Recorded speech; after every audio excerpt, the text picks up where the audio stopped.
Everybody in the 80s thought you had to do it bigger, better, more. And it just so happened to be at the Cat House, right? So you go to the Cat House, you barely remember walking out. That place is fucking nutty, man. I mean, Jesus Christ. Coming to you from the Cat House South Studios in Race City, USA. This is episode 2 of the Cat House Hollywood podcast. My name is Ricky Rackman, and you just heard Stephen Pearcy from the band Ratt. And Ratt has had so many amazing hits. And I mean, think about it. It's like, yeah, they had the number one song, which was Round and Round. And it's like when there's a band that has a huge hit, that's a song I don't want to even hear. Like, most people know my number one band is Motorhead, but I don't even want to hear Ace of Spades. Better than Round and Round. I mean, you know you really want... Should I do that? Should I just start seeing if I can, like, think off the top of my head of 10, like, great Ratt songs and try to sing them because I can't play them because then you got to, like, give somebody money. So, you know you really want to lay it down. And then there's Body Talk. Please stay. You're in love. That was in 1985. And you're back for more. Dance, dance, dance. Lack of communication. And I'm insane. There's a lot of slip of the lip. Way Cool Jr. Way Cool Jr. I want a woman. Loving you is a dirty job. How much time have I taken up of this show so far? I apologize.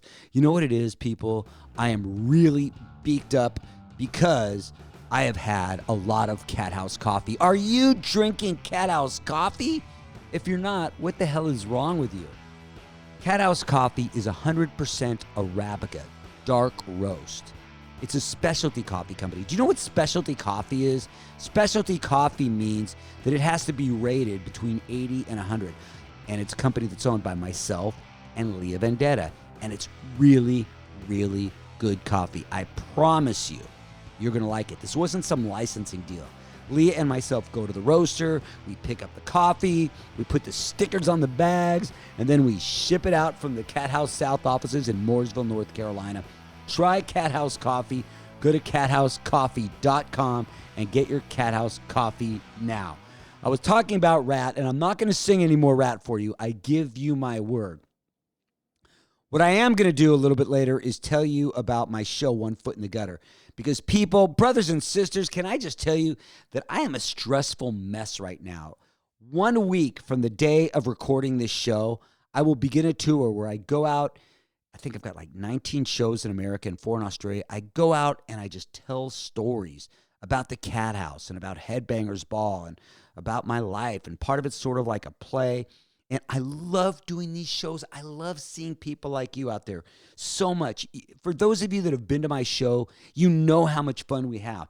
And some people are like, wait, I got to buy tickets to see Ricky Rackman up on stage telling stories? Yes, you do. You have to go right now and buy tickets.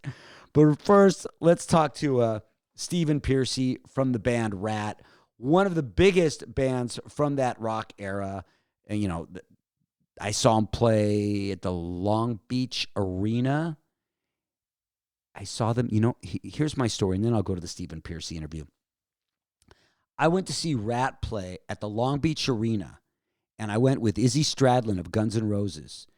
And I remember the band that opened up for Ratt, and I told Izzy, watch the singer of this opening band. This guy's going to be bigger than George Michaels of Wham. And the band that opened up for Ratt at the Long Beach Arena was Bon Jovi. You're riveted, aren't you? Okay, let's go to my interview with Stephen Pearcy. Stephen, one of the things that we share is a passion for motorsports. We've both been into racing for a real long time. I've had a NASCAR radio show called Racing Rocks for 20 years that just got canceled, but I've worked in racing and different types of motorsports, American flat track motorcycle racing. But Stephen, I know that you have been in drag racing. I mean, you were into drag racing even before you were in to rock and roll. Like, weren't you even going to be a professional drag racer before you were in a band? Yeah, and I just recently was sent a picture of me in the pits with the freight train, a double engine dragster, top fuel dragster that the guy I worked for drove. He sent to me, I'm like, after all these years, a picture of me like 14 standing next to this dragster in the pit outfit and everything. I grew up in Van Nuys, and when I was a kid, I used to go to Tony Nancy's shop and ask for stickers. And for people that don't know, Tony Nancy, the loner, was like a famous drag racer when I was a kid. Did you have a drag racing idol when you were a kid? Don Schumacher. He drove the Stardust funny car. But you were like, this was what your plans were. Your goal when you were growing up, it wasn't to be a rock star. First, it was to be a drag racer, right? Yeah, music was the furthest thing. The trip is, we moved a lot when I was kind of young. So everywhere I went, there happened to be within a mile or 2 mile radius, a fucking dragster or something. And I'm like, I'd always stop by. And then the Hawaiian, if you're familiar with the Hawaiian. Well, at my Catholic school, St. Gerard's in Culver City, he lived right across the street. And I'd see the Hawaiian funny car in the 60s up on the truck. And I'd go over there and touch it and stuff, So I had been going to the races, drag races with a friend of mine. And it just was a bug. And then I just started working for him. Traveling, went to the Indy Nationals in 1971 when it was like roughing it. You slept under the truck, the trailer and shit. There was none of this fancy pantsy. But my idol was like Don Schumacher, and lo and behold, I ended up becoming great friends with his son, the winningest driver, Top Fuel history, Tony Schumacher. So this is the Cat House Hollywood podcast, and I want to go way back. Before even the Sunset Strip, sort of when you were just starting in the early bands, tell me what the scene was like, because I know the scene in the 80s in Hollywood, but what was it like in the mid-late 70s? I pretty much wasn't really into music. And then after my accident, when I was like 14, a friend of mine used to always tell me, when I started getting into music, I got my guitar and stuff, and I was like, I want to do this. And, and I mean, come on, I'm laid up in the hospital playing guitar. And he goes, well, you got to see this band. They're called Van Halen. They're playing Gazzarri's. And this is around 1976 or 1976 or 7.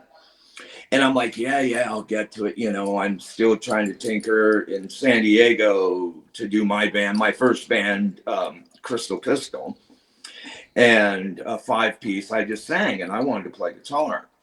And you got to see Van Halen. You got to see Van Halen. And God, months later, he tells me, and by now I'm full blown in Mickey Rat, got the gear. We're playing huge gigs in San Diego around 1978. Oh, you got to go see Van Halen. You got to go see this band. They're crazy. They're playing the Whiskey now. They're the Whiskey. And I'm like, okay. So I go, well, fuck it. Just one day I hop in my car by myself. I might have had my Vox amp. Some gear with me, and I park right there on Larrabee on the slant right across from the Whiskey, across the street, and I wait until I saw somebody from the band in the daytime, about 5, 4.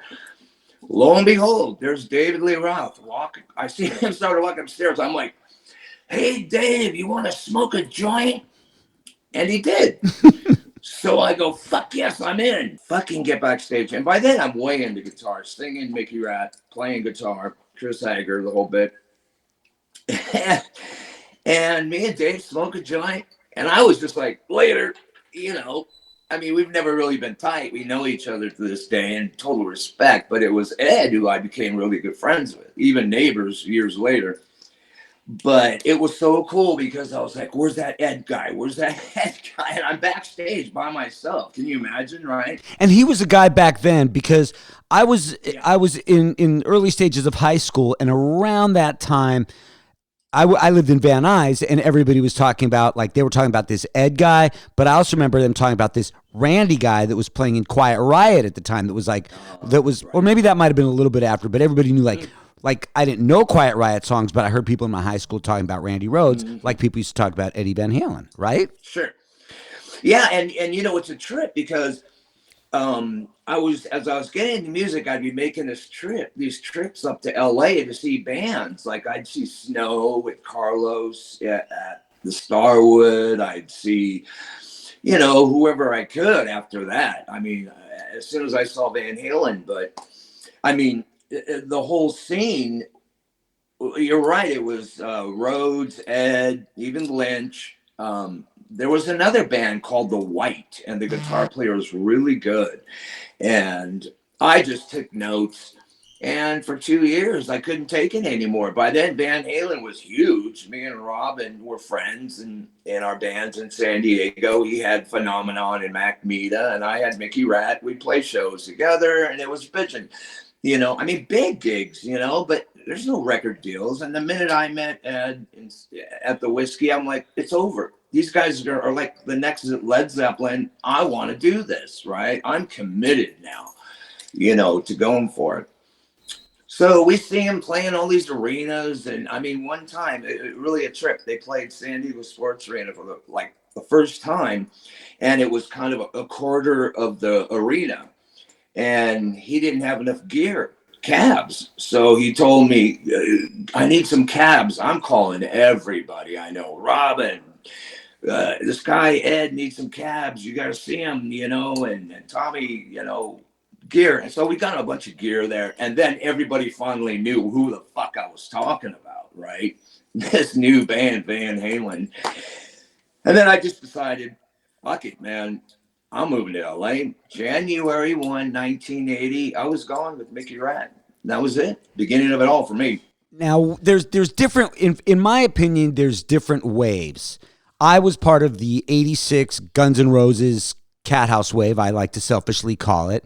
And before that, there was a wave that I always looked at as being the Rat, Motley Crue wave that was a little bit before. And I want to start by saying this because I never told you this, Stephen. We're friends and I never told you this. And I said this, if you listen to Jamie Josta's podcast, I said this. I said the one thing about Rat, more than any of those bands of this era, I'm going to be honest with you, Rat's got so many damn songs.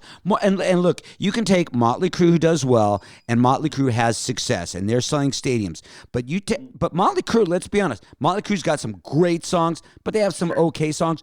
Rat, in my opinion, has a lot of really, really great hits, and I'm not talking about Round and Round. I mean, you just go in the catalog, and I start listening to some Rat music. I'm like, oh my God, I forgot about Waco. Oh, I forgot about Dance. Oh, you forgot about Body Talk. You forget. There's just so many damn hits back then. Yeah, I gotta tell you, it's like now I go out and do, if you want to see Rat, you go see me. Of course, of course. But I mean, I'm looking at these songs, and it's like it's hard for me to throw even in a solo song because we had like 16 videos. I mean, I'll eventually do the video tour. Who the fuck knows? There's so much shit going on.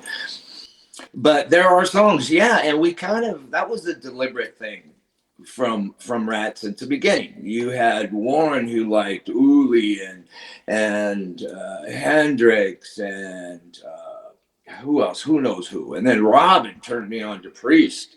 And that was a whole new awakening for me. That was around 1978, 9, something like that.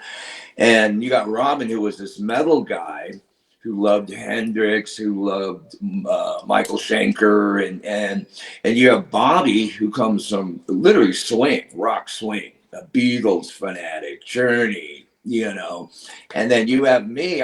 Back then, I was listening to everything from The Fix to Priest. I was all over the place.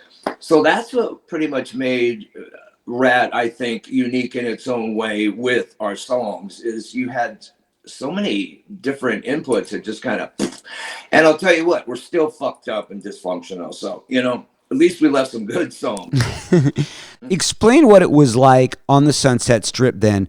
Was there a record signing frenzy like there was in 85, 86 when it was you? And I guess it would have been you, Motley. Was Great White part of that too? Quiet Riot, of course. Quiet Riot, Wasp. I mean, you know, it's even Black and Blue came up from. But if you're really talking the Sunset Strip experience, which I'm indulging and embracing for the next couple of years, hardcore, is a lot of those bands say they're from the Sunset Strip, but they came from Philly, you know, Seattle, here, there. The hardcore guys from the Strip are Wasp, Rat, Motley.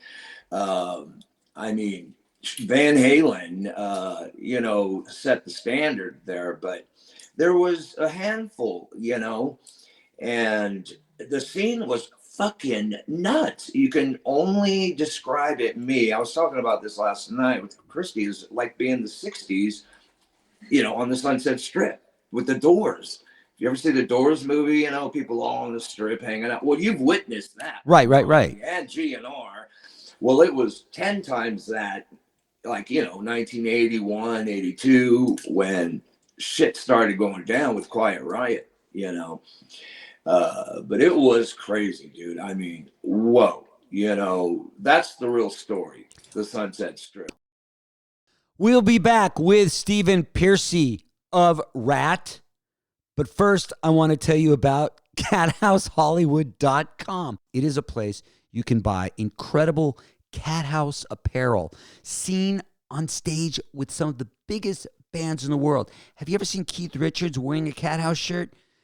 No, but that's not the point. But I saw Slash wearing a Cat House shirt, and John Fives wore Cat House shirts, and a lot of people wear Cat House shirts. You should wear Cat House shirts. Do you know our shirts are made in America and they're screened in North Carolina? Go to CatHouseHollywood.com. You can get Cat House shirts, and you can get Headbangers Ball shirts, and you can get tickets to my show, which is on tour probably right now, one foot in the gutter. Woo! Okay, let's go back to the interview with Stephen Pearcy from Rat. Was it a community? And I know it was with you and Motley especially. Yeah, it was actually because, you know, I mean, literally you had Armored Saint. I mean, forgetting a couple, you know, from Pasadena, I think so. But you had those bands playing. But anyway, you're right. Yeah, you know, there was. But we pretty much had the Motley camp. You know, as soon as we met those guys in '81, I mean, because they were trolling around Nikki. I mean, I could tell stories that they won't tell. Go ahead. Tell. You know, it's like I even put it out there once to where he was so tripped out at the beginning of Motley. I mean, they were looking for lead guitar players back then. I mean, and at one time we rehearsed twice, me, Nikki, Robin, and Tommy at the Rat, not Rat Mansion West, the apartment in our rehearsal place in Culver City twice because, you know, we were both trying to find our bands, right? My guys in Mickey Rat bailed. Robin's band imploded. Motley was really starting to do something, and he's still out wanting to fucking grab the next hot thing, you know? But we had camaraderie. We pretty much just kind of hung out, but everybody was tight. Everybody hung. Blackie, we hung out with a lot. You know, the Motley guys. And yeah, it was a camaraderie kind of thing. There was no competition. Right. I mean, because in that time, Quiet Riot did their thing, and then it was wide open. Then Motley came in, and there you go, you know. You told me a story, and I don't remember exact details of this at all, but the way that we met, supposedly something happened with a fight. Yeah. I don't remember this story. Tell me. I was probably fucked up then. Dude, I came off the road, and first I got to say, look, I have the utmost respect for Axl. You know, I'm a lunatic, too. Oh, all right, who cares? Who gives a fuck?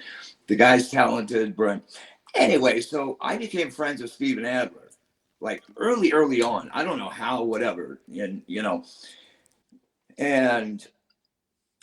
we'd hang out. I'd come off the road. We were already happening, right? And so the Cat House is booming. You had to go there, right? I believe we jammed there a few times, and so I go there with Phil Schwartz, my security guy back then, and we're off the road. And Steven's like, let's go to the Cat House. Let's go to the Cat House. So we go to the Cat House, and we're partying, having a great time. And somebody goes, oh, well, Axel's here. He's in, I know he knows this. I'm off the road. He goes, he goes, Axel's here. Axel, he's in the DJ booth. Remember that tiny Of little course. DJ booth? Of It's course up I do. beside Yes. my record room here. And so I'm like, right on. And that's where we met. I go in there, and he's always had a pisser about me or something. I don't know. He didn't like the way I watched their band at the Troubadour or something. I don't know what happened. I can't get the straight story from Stevie Adler either. But anyway, so I walk in there, and the first thing he does is he goes, "Hey, Piercy," and he goes like one of these things up your nose. You know, you go, "Bleh." He did that to me, right? And so I'm blocking. Next thing you know, we're scrambling in there. There's like 5 people in there bouncing off walls. Some chicks on Joe Anthony's shoulders. Axel's, me and him are just sissy doing like this, you know, because there's no room to move. Beads are flying. I'm like, holy fuck, what the fuck just happened? Security comes running. Lo and behold, the security guy's the guy who worked for Rat on the road, right? He's like, Steven, go away, go away. And this is when Axel was like, you know, Gino was like starting to be, you know, whoa, this is a huge band. So I was just going, fuck, dude, I just want to say, hey, I know you. You know, your drummer's my best friend. You know, whatever the fuck. But I thought it was a funny story. And that's where I met you. Pretty much kind of like you got the news last about that little scrapple, but it never made any press. I never talked about it. It's no big fucking deal. But now I think it's funny, you know. And that's what we meant. There was a story, which, by the way, I never knew that story, because that would really suck if somebody's like, oh, Axel and Piercy are getting into the DJ booth. That's another thing like, well, I like both of you guys. What am I supposed to do? I mean, envision a small room, like, and there's beads flying, right? Or people in there bouncing around. I'm like going, Jesus Christ, I'm fucked up just playing, whoa, peace, love, and hippie, you know. I'm off the road. But anyway, it's funny. Go ahead. There was a story that something happened where you got in a fight with somebody at the Rainbow. Yeah. And I was there, and I was the only one that like backed you up, or I don't remember this story at all. Somebody told me bits and pieces of this. Thank God. When I can't remember things that you can remember, that tells you how screwed up I am. But you must have been pretty fucked up. Yes, I was, Steven. Okay, tell me about this story. Well, that story, if I can remember most of it, you know, usually I'm about when I go out, when I was off the road, I'd have somebody with me, you know, because I'm fucked up. I don't want to look over my shoulder every 10 minutes. And I've got no beefs with nobody, but there were these 3 guys that got kicked out of the Rainbow. They were all fucked up or something, and they were leaving the Rainbow, or they got kicked out. Just as they were being kicked out, I pull up somehow. I get out of the passenger seat, and the guy's like, "Get the fuck out of the way," or something to me, and I'm like, "You get the fuck out of the way," or whatever. Next thing I know, it was crazy. Somebody was with me, but they fucking bailed, dude, and they got a piece of me from that. But I just found myself jumped by these 3 guys, and I was working my way out of it, you know, 1-on-1, sure, pal, but I mean 3-on-1. So anyway, they clobbered, boom, and then they got all I got was a bloody nose. So yeah, you came into that situation, Raymond, and I leave, and I never went back. Back then, you were a wreck. What are some of your memories about going to the Cat House? Well, oh my God. Well, first thing, anything went. I mean, people think the Rainbow was, you know, they set the standards in the 60s. No, because years later in the 80s, everybody in the 80s thought you had to do it bigger, better, more. And it just so happened to be at the Cat House, right? So you go to the Cat House, you barely remember walking out, or the times I have been there. And I was there plenty of times. Sometimes I was like kind of tucked away after the Axl thing.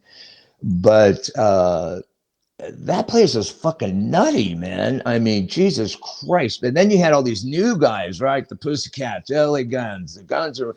So you had a whole new trip going than ours, than the Motley Rat, Hollywood, Sunset Strip thing. Totally 2 different things. We were hardcore. We already had our badges, you know, the gold and platinum debauchery cards. We abused them. We were used up. But you guys had the black cards, the fucking let's really get stupid over here when you, you walk in the door. Your ticket should have said, enter at your own risk. You might leave dead or something, You might leave in a basket, But yeah, pretty crazy. Always crazy. And then the gigs there, I sent you a couple of photos, I think, when we jammed. So let's talk about this, because Yeah. this was fun. I always, Yeah.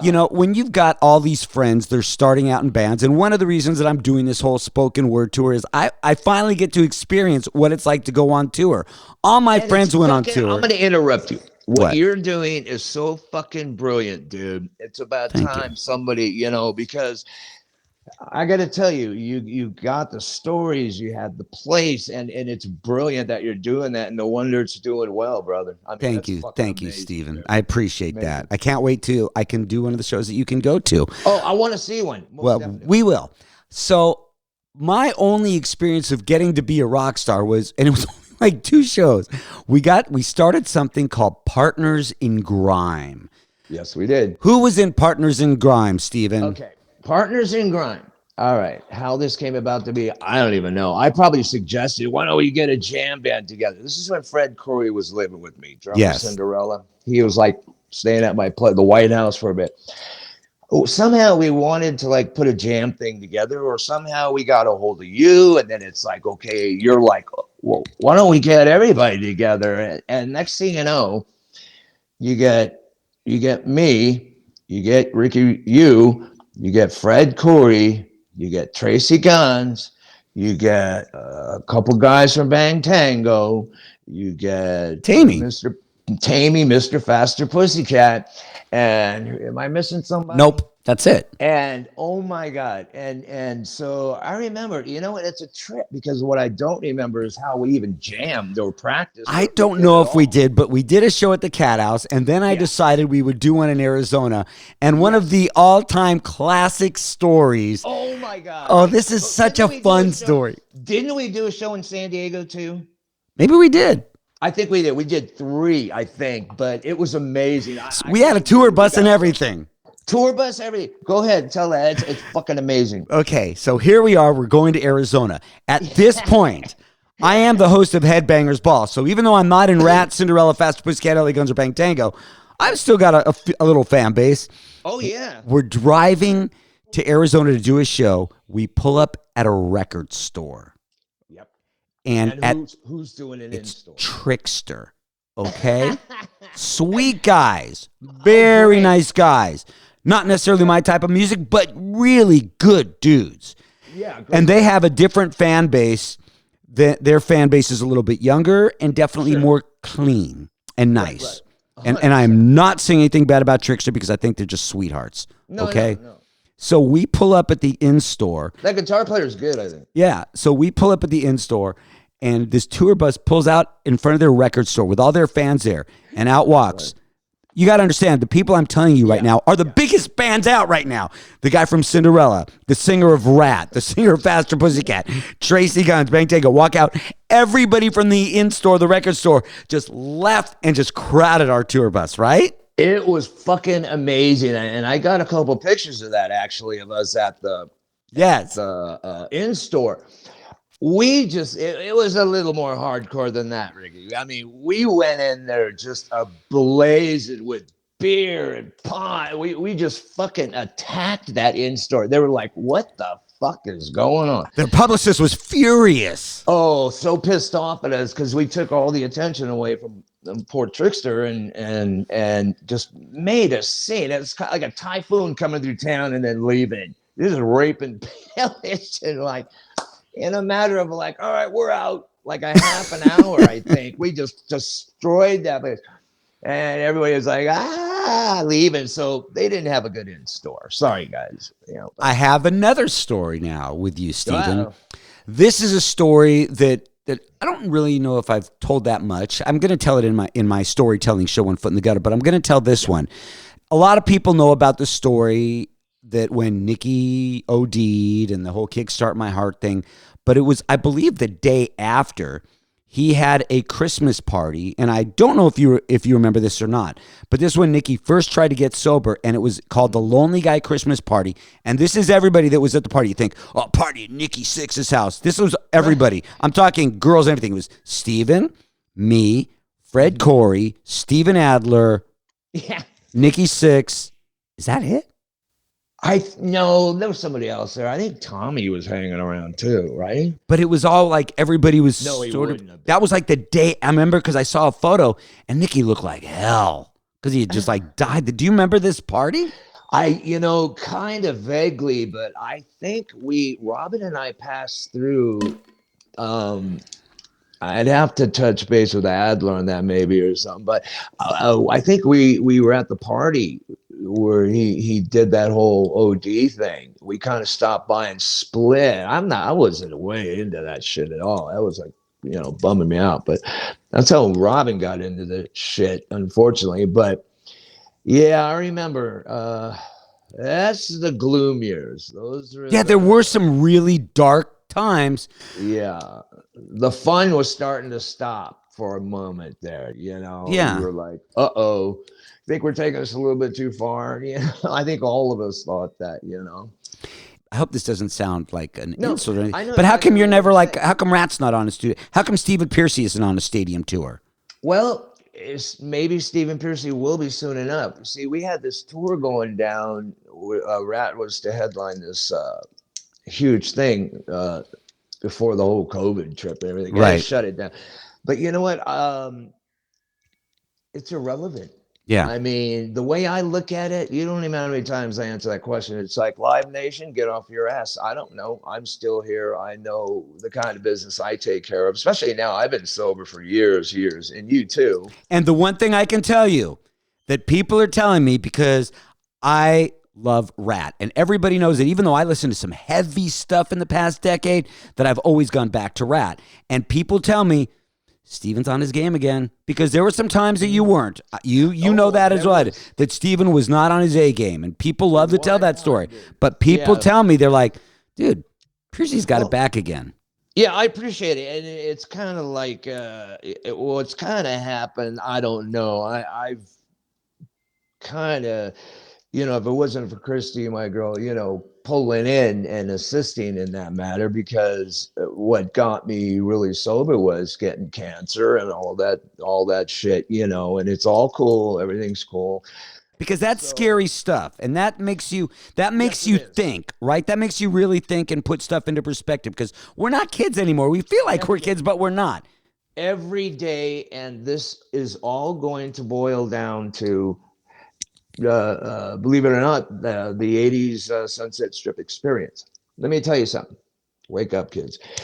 In 10, 20 years, the music that we created and grew up and you represented it and all of this wonderful 80s thing, it's going to be gone. All you're going to have is cover bands and stuff letting people know what the 80s were about. It's happening, all these tribute bands and cover bands. So I give kudos to a lot of the 80s bands that have really stepped up and went, fuck it, hair metal, who cares what you call it? It's not going anywhere now. The 1980s music era, circa, call it what you want, is so special now. It's cartoon. Like the minute you go hair metal, who do you think of? But don't you hate that? I hate that. But back then, nobody said, oh, there was not one single band that ever said we played hair metal. We might have said we play glam. We're influenced from glam bands like T-Rex, Slade, stuff like that, Bowie. But nobody ever said hair metal. Well, here's where it goes. Here's why it's so important that it's, for me, it's brilliant to see these bands, from the 80s going out there. I don't know if I like it too much with just one guy in there. Right. That's why I won't go as Rat with just the bass player guy, and people don't even know who the fuck he is. I mean, I wrote songs, sang them. You want to see Rat? Here I am. It's Stephen Piercy singing the songs of Rat. And my band's as good as a band, if not better than who we tried to bullshit people with. I mean, look, I'm kind of glad, because there have been so many stumbles in the Rat world per se, this guy has control, that guy, this lawsuit, that. I am so glad to be out of that shit. Not out of my band. It is my band, right? Regardless of what anybody says. But so here it is. So here, I thought about it long and hard, and we created this 1980 Sunset Strip experience so I can get a bunch of our guys together and go out and do what we do best while we can. Unfortunately, you get older, you drop like flies. Some guys don't want to play anymore. Warren, I mean, I don't know. You tell me where Warren is. I don't know. Love the guy, great player. Aren't you in a band, Rat? You know what I mean? So all these guys doing this to me is brilliant. So I'm just embracing the shit. You call it what you want. It's dollars and cents. It's a business. How long do you want to be in it? Are you just this rock guy for the 80s and you pull out and then you turn into a turd? I don't know. To each his own, right? But I think it's brilliant, all of these bands that are going out, like Dawkins, and whatever, and doing the best. Because I'm telling you, we're not going to be around in about 10, 20 years. Hopefully we'll be living and alive, all of us and our peers, but I don't want to be doing that forever. I want other people to be, I'll grab the Rat cover band and the Motley and the Def Leppard cover tribute bands, and there you have the Sunset Experience, circa 2029, 30. Because kids, and I hate kids. Kids, I can say kids Yeah, are 40 years old, but right. but they don't really understand what everything was, because it was a lifestyle. And even as a fan, it was something where you had to get your ass up, you had to go visit and take this all in, and it was this all encompassing, incredible scene. But don't forget, it was like a Halloween party. You had to get Yes, dressed there was up. an You had to effort. do the hair. And it was like, that's what we love about it. Christy and Darren, our business it's all about embracing this, because I don't want to be doing this all my life. I'll be in music all my life and other endeavors and things, hence what we've created here. But I mean, we go to you go to my shows now, the meet and greets are like fucking 80s parties, dude. People are dressed up, they're ready to go. There's guys looking like me. I mean, it's such a brilliant thing. And they call it hair metal, whatever. I love it. I don't give a shit. I embrace that stuff because you know what? To make a mark, in the 80s scene, and unfortunately, you don't have your show out there, and MTVs and all of them aren't what they used to be. And I think they were about as real as it was going to get back then. It's the 40th year anniversary, and I can't get my guys off their ass. But one, and you would be surprised who it is, who wants to go to the dance. But it's all good and it's copacetic because we've got this monster that we've created and this 1980 Sunset Strip experience, and it's something that I can do.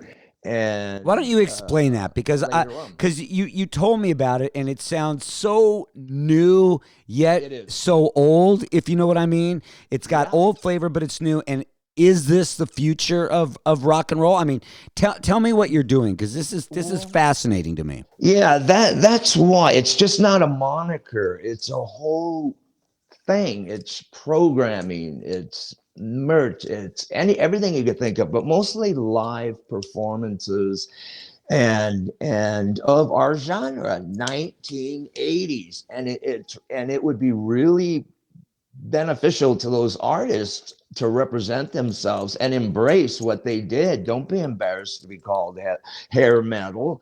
Who gives a fuck? You got to. I hate the word hair. I hate it. I think it diminishes how awesome it was by saying that it was a genre that was only good because of its hair. No, and that's not it. But I'll tell you what. Here's the important part: is I mean, still, I learned a lot in the business. Being as fucked up as I was, I still do business. So put it this way.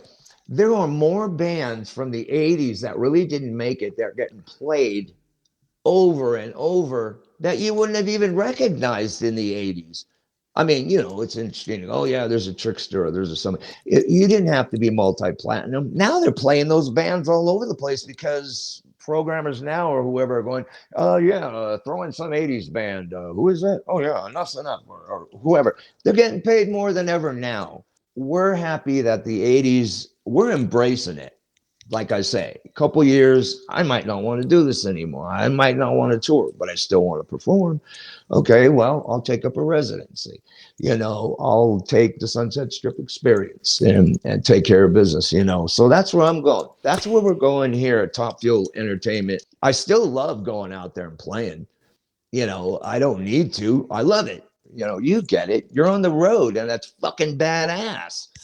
Tell those stories because it helps the whole 80s era bands. And when we were in it, we didn't think like, hey, yes, you kind of knew you were part of something special, but you didn't realize that every single aspect of the way you lived, from where you ate breakfast, from where you went out, to what you dressed, to the effort you spent to get out. And tell me what you think about this, You're Stephen. so right. You see, that's where I'm going. When people talk about what killed the scene, this is what my theory is, and tell me what you think.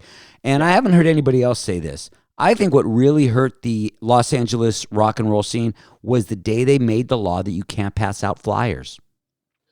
Well, that's interesting analogy. Because that killed that energy on the Sunset Strip. I mean, Stephen, you'd go on the Sunset Strip, and I know why they made the law, because it was like a foot deep of paper. But every guy was out there passing out flyers, so every girl was there to see the guys, so all the guys would go to see the girl. The Sunset Strip, you could walk from the Whiskey to the Rainbow, and it was a scene doing nothing, just walking.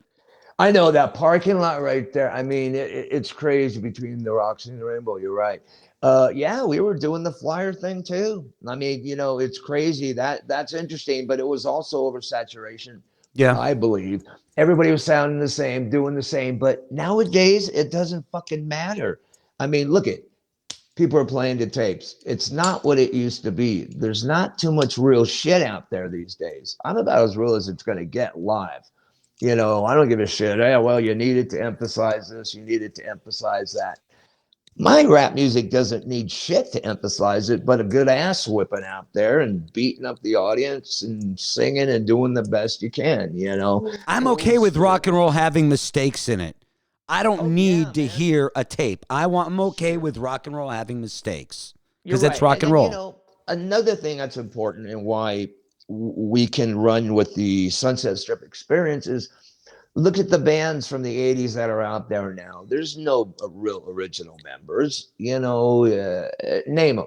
Quiet Riot, Wasp, Motley, Rat, I don't know, keep going. They're not original members. LA Guns, Faust Pussycat, right? Right. So the way I see it is, guess what? There are so many tribute bands around. Watch what we do the next 2 years. There are so many tribute bands. It's brilliant. That's called oversaturation. But it's so popular right now. The 80s, what we created, you, I, and our peers, myself, it's crazy. And we love it. It's crazy. We have the best time out on the road. It's like, wow, these people get it. Dressing up, looking 80s, taking the time, putting on the gear. It's like, fuck yes. And that's how we felt back then. I agree. And we're not going to be around forever. So let's have some fun while we can. Were's the crazy thing. You're saying it's 40 years later. In the 80s, if we were listening to music in the 40s, we're not talking Bill Haley we're talking Billie Holiday, Rudy Valley, Frank Sinatra, Glenn Miller. I mean, that's how long ago 40 years was. That's crazy. One thing that's different is you never really went to shows with your parents. And now I see parents with their kids and both loving the music. That's exactly what I'm talking about with what we're doing. There are kids, so many at our parents are bringing their kids, and it's like, teaching them this is what it was like when I was young, check it out. They're still around. There's one of them right there, Except the parents aren't saying, come on, you have to do. No, Mom, I don't want to do cocaine. Yes, you have to do it just like it was in the 80s. Hey, there's a Rat box set coming out in June. Yeah, and that's about all we can say. I'm not supposed to say it. They Oh, haven't even announced it yet. The fuck it, who oops, cares? oops. I put it together, so I'm so getting this that. actually this is kind of bitching because it's all vinyl, black and As it white. should be. And Yeah. that's another thing. I like and people, talk about, oh, the music, this is, you do understand that you can buy vinyl at Walmart and Target. I And know. they wouldn't sell it if people didn't buy it. So there are Well, people that are buying albums, and when you listen to an album, it's a whole different way than just downloading a song or telling your phone to play it. of course, and it's a different sound. Anyway, that was a secret, but it is coming out. So fuck you. I Okay, well, also I'm going to change it. I'm going to switch gears. no, no.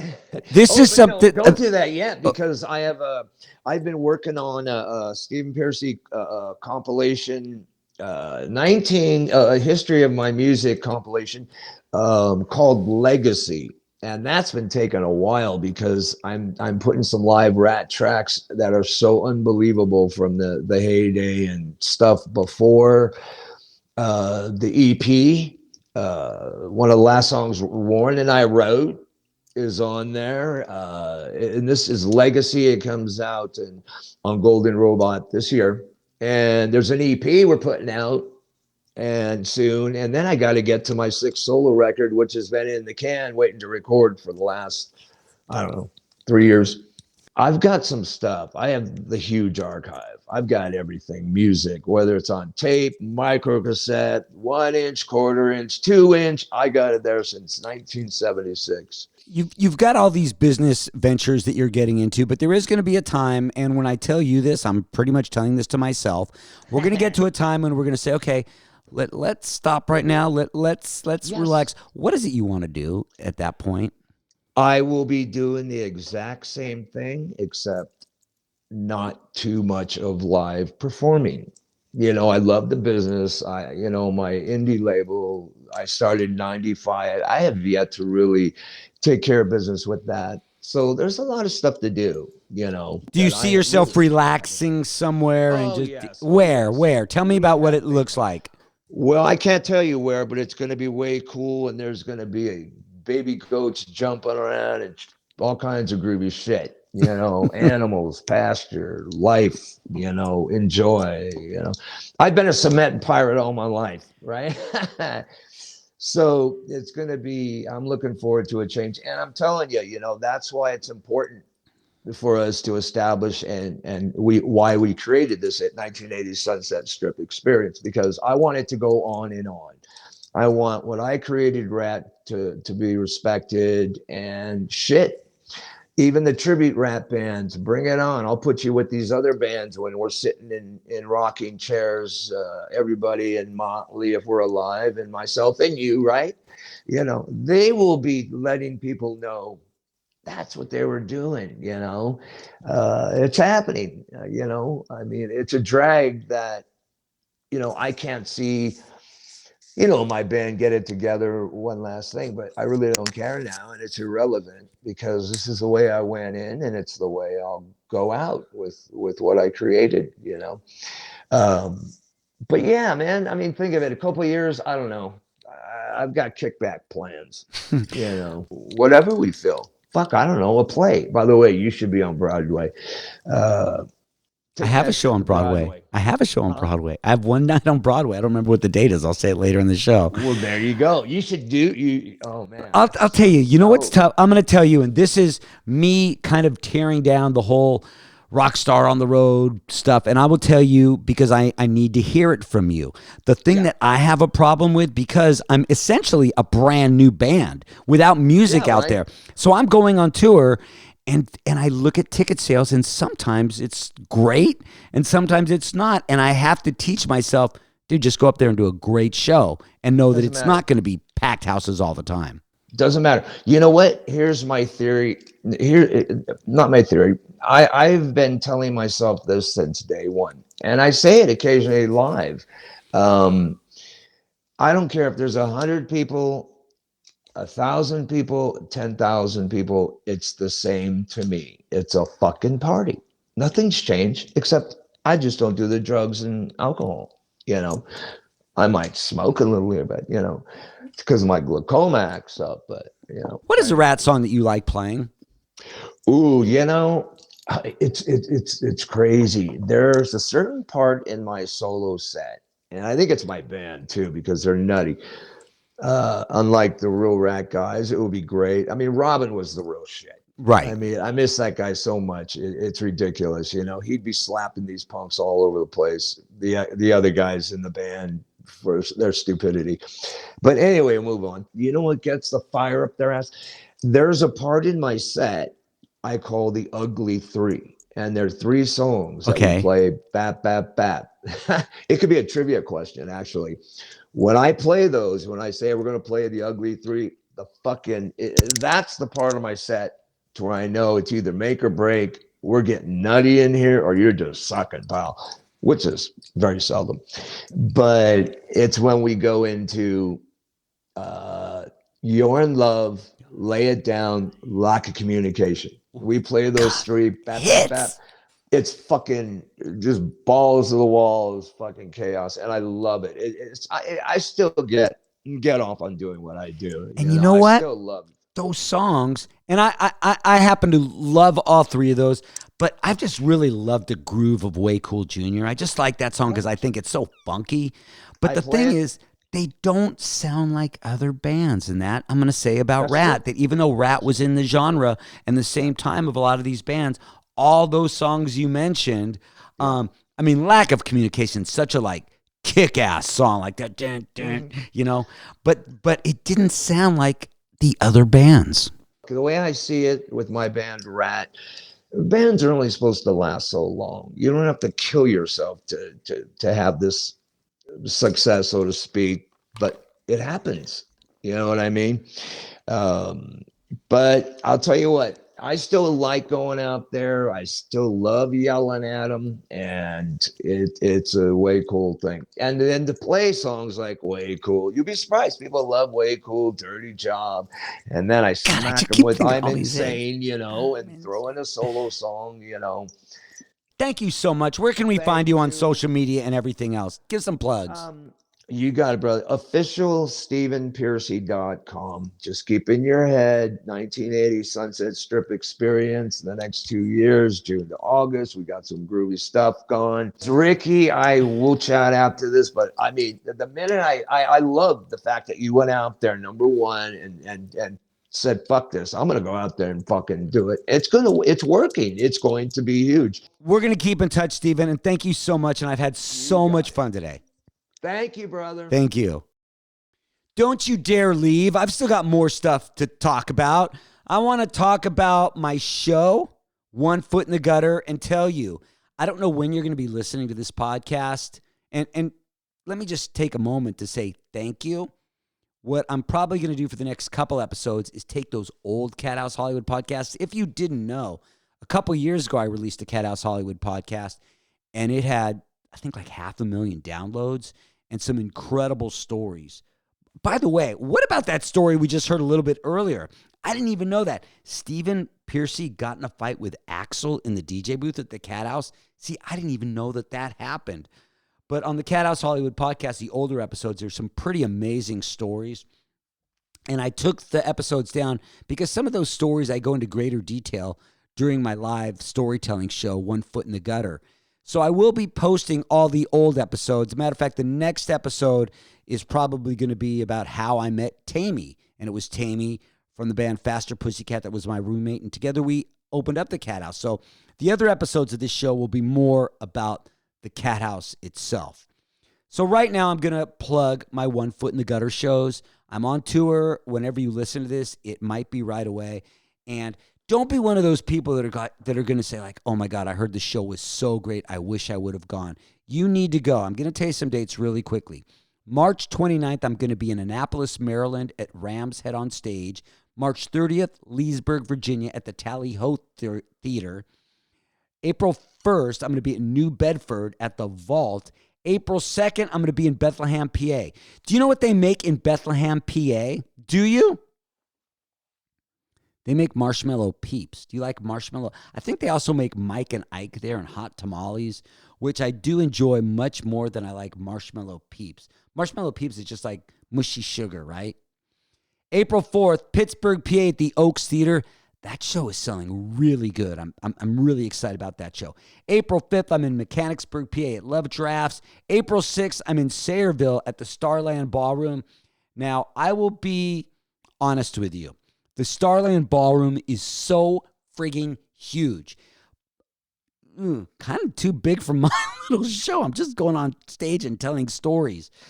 I want everybody that lives in New Jersey to go to that show April 6th at the Starland Ballroom. And then April 7th, I'm playing this really small venue on Broadway. How crazy is that? Ricky Rackman's One Foot in the Gutter show is on Broadway in New York City at the Iridium. To get tickets to the show, go to cathousehollywood.com. In May, I have shows in North Carolina, Kentucky, Indiana, Illinois, Chicago, Milwaukee, and Tennessee, and Atlanta. And then in June, I'm going to be bringing my show to Australia, and I'll give you all those details on cathousehollywood.com and in future episodes of this show. Again, go to cathousehollywood.com. Please come to my show. You are going to have a good time. Just read the reviews. The show is really good. cathousehollywood.com is where to get those tickets. And you can go to cathousecoffee.com and get some coffee. And most importantly, I don't know, take care of yourself, okay? I'm Ricky Rackman. Remember to keep one foot in the gutter, one fist in the gold. And thank you for listening to this totally unedited version of the Cat House Hollywood podcast. Bye.